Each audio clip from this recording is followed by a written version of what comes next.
come into a business? And is the separate business, is it really separate, or was there marital contribution to the business? And these are also issues that maybe we should, maybe you can give them a little idea of what that means, either in the state of New York or just in general. So in New York State, if you started, let's say you started a business 10 years before you got married. So we would look at the value on date of commencement, and that would establish, or date of marriage rather, that would establish part of your separate property, right? And I say part loosely because then you've got to look at, okay, what's the value as of date of commencement? Now, this is a legal term. If you're in mediation, generally, the mediator will work with the couple to determine a cutoff date to use.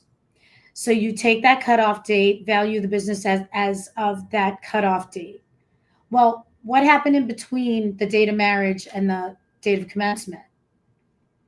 And there's these other concepts of active versus passive appreciation. So was the business owner actively involved in generating that income? Or did the appreciation in the business just come about from economic factors, like because of inflation or passage of time or interest rates or what have you? So very, very, again, complicated circumstances that should be addressed, but they aren't always.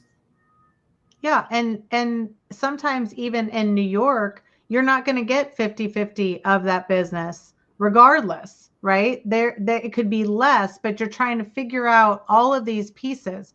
The attorneys don't necessarily know all of the intricacies of this calculation, and it's a gray area, so there's not a lot of case precedent always on these issues because so many people will settle really, really high conflict, highly, like high asset divorces outside of court.